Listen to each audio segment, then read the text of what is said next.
So I'm here to talk to you.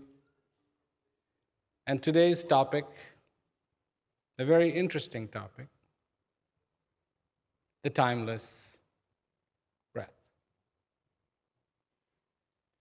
So the question then becomes well, does that make any sense? Is breath really timeless? To understand this, we have to back up. And to understand this, we have to understand, what does breath represent to us? What does it mean? Breath comes into you, and you're alive. You.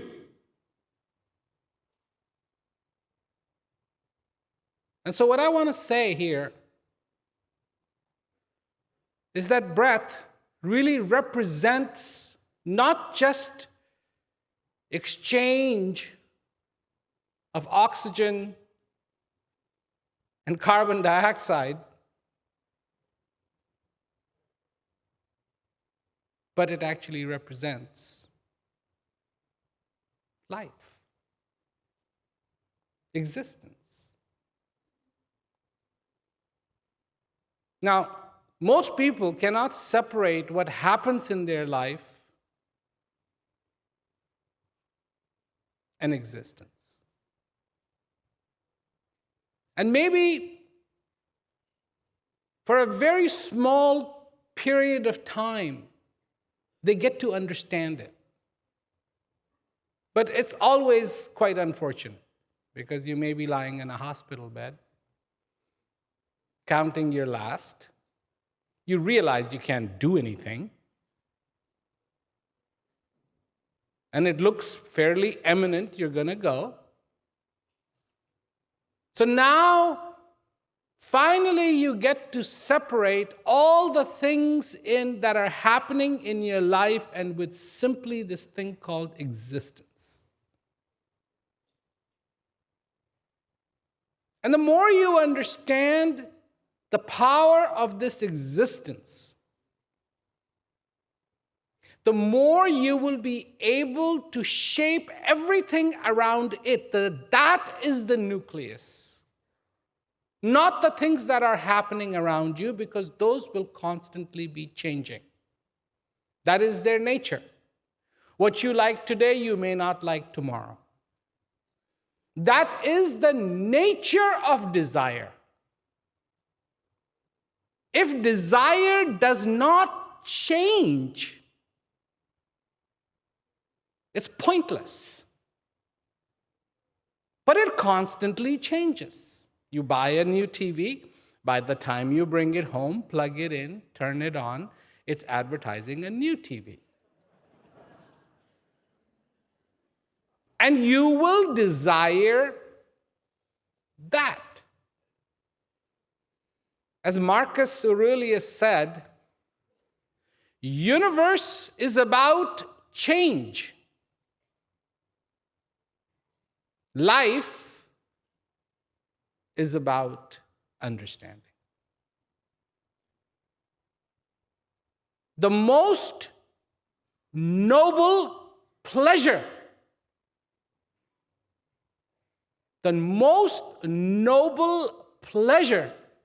is the joy of understanding. Leonardo da Vinci. And when we can understand us, when we can understand what is this breath, the whole universe, the existence, has made it possible for you to exist. And this is more or less an exception. It's not like, every 200 light years there's another system and a bunch of people. No, it goes on and on and on. There's nobody around that they have found. They've been looking for a really, really, really long time. This is an exception, not the rule out there. That you exist, that you are alive, that you breathe, that you think.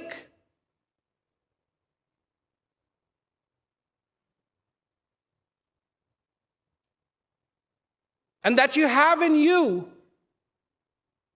the possibility of being fulfilled. What does that mean? You know what is the biggest block to understanding? The biggest hurdle to understanding is the preconceived picture of satisfaction, clarity, understanding that you carry in your head. And so far in this life, we don't take responsibility for how do I feel.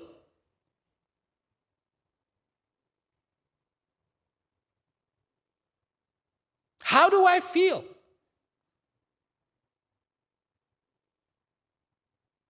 Right now, how do I feel?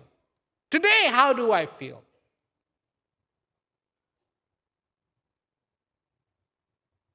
Do I feel appreciation in my life or not? What in the world ever happened to a thing called appreciation? Gone.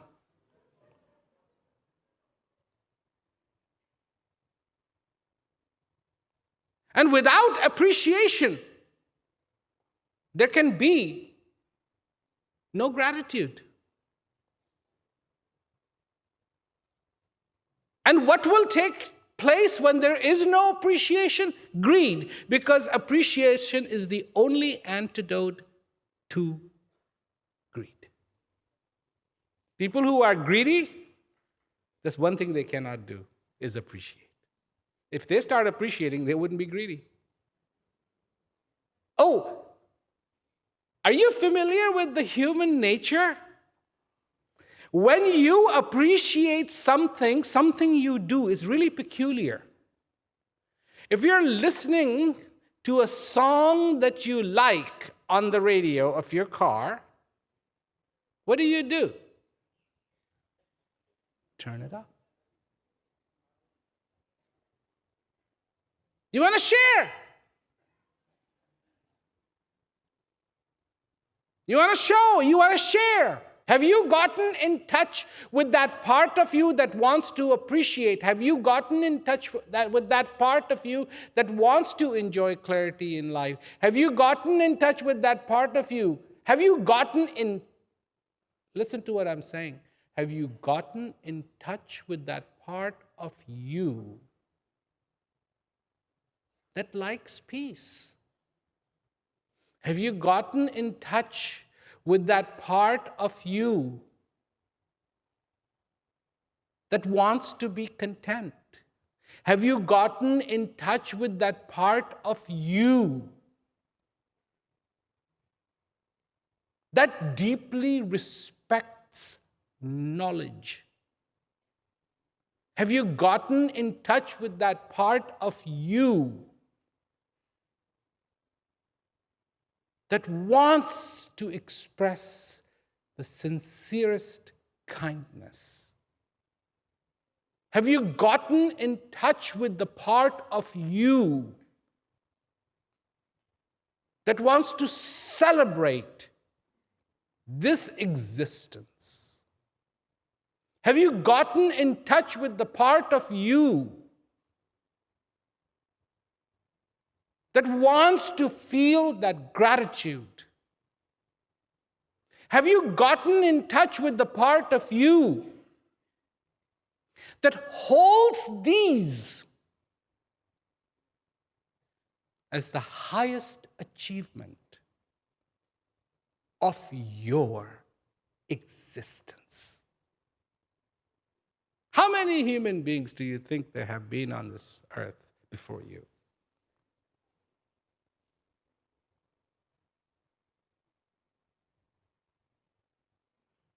And here you are.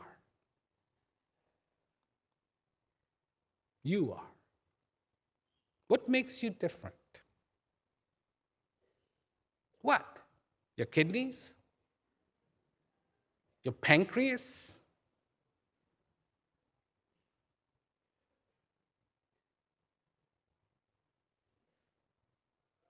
Your knees? Your ankles? What makes you different? So one thing that makes you different.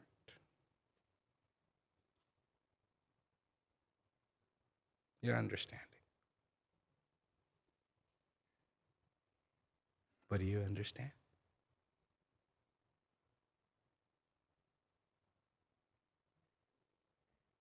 That's the only thing. This breath is the manifestation of life for you. That power that ripples through the whole universe comes through you in the form of breath. And it makes possible for you to be. To be.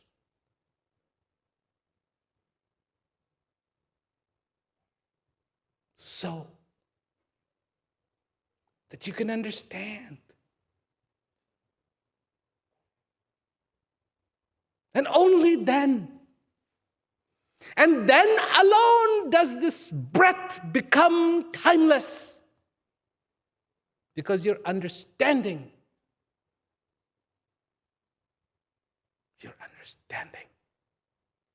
is timeless. That you have understood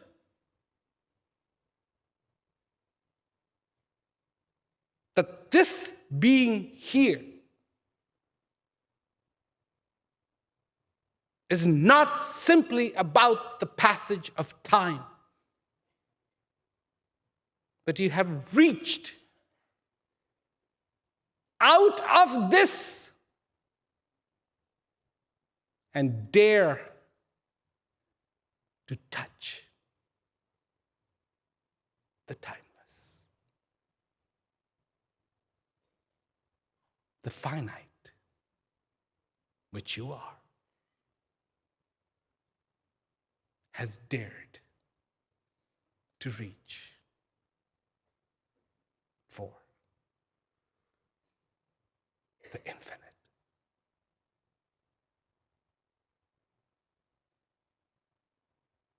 And that's when this breath becomes timeless. That's when this existence becomes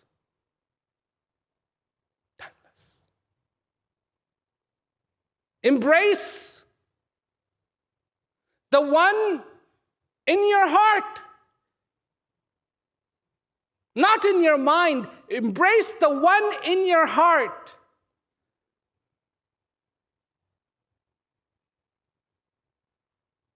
You can have a modern iPhone. You can have a modern Android phone.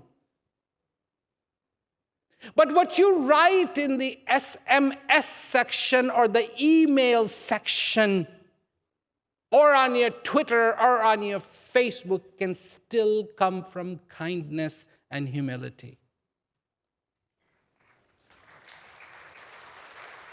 It's not a conflict. That in this world of paradoxes, you can still have joy, but you will have to find that joy not out there, but the joy in you. That's it. Are you looking for kindness from the others? Then look for the kindness in yourself. And if you don't find the kindness in yourself, don't even try looking at in the others.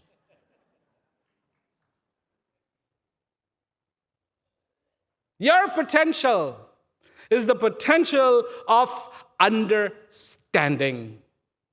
Understand. Understand that timeless. Understand this life. Understand the joy. Understand this divinity that dances inside of you. Understand what it is to be human. Understand what it is to be alive. Understand what it is to be in clarity. Understand what it is to be swimming in the ocean of answers. Understand. And every day awaken to the possibility of your heart being full. That is when you begin to understand the timeless breath.